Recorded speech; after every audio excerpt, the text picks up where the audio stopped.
Class 12th के all students ध्यान देंगे।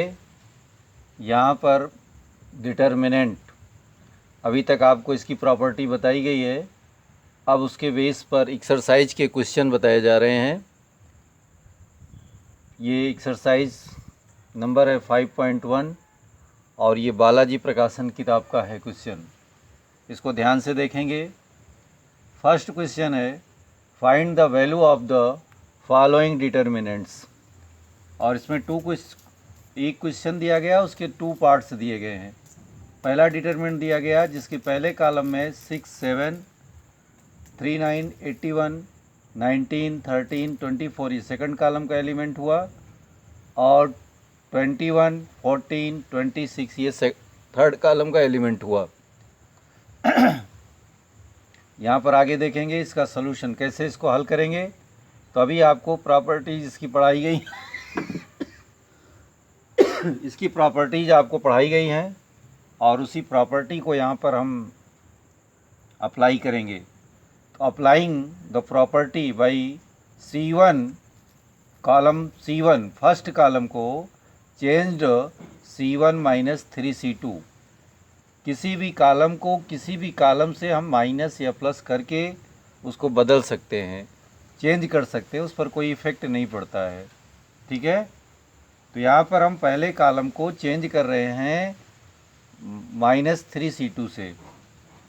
अब इसको इस प्रकार हमने लिखा 67 माइनस 57, 39 माइनस 39, 81 माइनस 72। ये फर्स्ट कॉलम का एलिमेंट था और इसमें सेकंड कॉलम में 3 का मल्टीप्लाई करके माइनस कर दिया गया और सेकंड कॉलम और थर्ड कॉलम को ज्यों का त्यों लिख लिया गया। तो इसको सॉल्व करने पर आया 10, 0, 9 फर्स्ट कॉलम में, सेकंड और थर्ड वैसे सेम आ गया। Again applying C2 changed by C2 minus 2C1 and C3 changed by C3 minus C2, अर्थात यहाँ पर कॉलम 2 और कॉलम 3 को पुनः चेंज किया गया है। कॉलम 2 को कॉलम 1 में 2 का गुणा करके घटाकर चेंज किया गया और कॉलम 3 को में कॉलम 2 को घटा करके चेंज किया गया है। इस प्रकार यहाँ पर पहले कॉलम में कोई बदलाव नहीं, जैसा है वैसे लिखा गया, नो चेंज। सेकंड कॉलम के एलिमेंट्स पहले लिखे गए और उसमें फर्स्ट कॉलम के एलिमेंट में 2 का गुणा करके माइनस कर दिया गया। इसी प्रकार थर्ड कॉलम का एलिमेंट लिखा गया और उसमें सेकंड कॉलम के एलिमेंट को माइनस कर दिया गया। इसको सॉल्व करने पर आपको मिला 10, 0, 9 फर्स्ट कॉलम में, सेकंड कॉलम में मिला -1, 13, 6 और थर्ड कॉलम में मिला 2, 1, 2।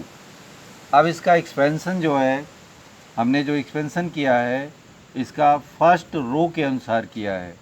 तो यहाँ पर देखेंगे एक्सपेंशन, चाहे आप रो के अनुसार करें चाहे कॉलम के अनुसार करें, नो चेंज, डिटरमिनेंट की वैल्यू पर कोई परिवर्तन नहीं होता है, कोई उसके मान पर असर नहीं पड़ता है। तो यहाँ पर हमने फर्स्ट रो के अनुसार इसको हमने एक्सपेंड किया है, इसका प्रसार किया है। तो पहला एलिमेंट हमने लिखा 10, ये पहले कॉलम का पहला एलिमेंट है। तो इस एलिमेंट के नीचे के ऑल एलिमेंट्स छोड़ दिए जाएंगे और इसके राइट साइड के इस कॉलम में इस रो में जितने एलिमेंट हैं वो छूट जाएंगे, अर्थात 10 की रो छूट जाएगी और 10 का कॉलम छूट जाएगा। एलिमेंट बचा क्या, 13, 6, 1 और 2। इनका डायगोनल मल्टीप्लाई कर लेंगे और मल्टीप्लाई करके माइनस कर देंगे। 13 का 2 में 26 हो गया, 6 का 1 में 6 आया और माइनस कर दिया। फिर यहाँ पर अगला चिन्ह माइनस होता है, चूँकि इसका माइनस ऑलरेडी लगा हुआ है इसलिए माइनस माइनस +1 यहाँ पर हो गया। फिर इस पूरे कॉलम को छोड़ देना और इसके रो को छोड़ देना। तो यहाँ पर बचा 0, 9, 1 और 2। इस प्रकार देखें ये कॉलम छूट गया और इस प्रकार देखें ये इसकी रो छूट गई। तो यहाँ पर बचेगा, ऐसे इसको समझें, यहाँ पर ये इस प्रकार। तो यहाँ पर हमारे पास क्या बचा, 0, 9, 1 और 2। तो 0 में 2 का डायगोनल गुणा और 9 का 1 में डायगोनल गुणा करके माइनस करना।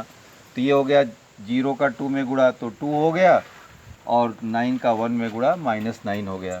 इसी प्रकार 2 को हमने लिखा +2। अब यहाँ पर ध्यान दें, ये जो है 2 के पूरा कॉलम छूट जाएगा और 2 की रो छूट जाएगी। तो एलिमेंट हमारे पास क्या बचा, 0, 9 और 13, 6। इनका डायगोनल गुणा कर लिया, 0 का 6 में, 9 का 13 में। तो ये हो गया हमारा, इस प्रकार ये मिला हमें, और इसको हमने सॉल्व कर लिया।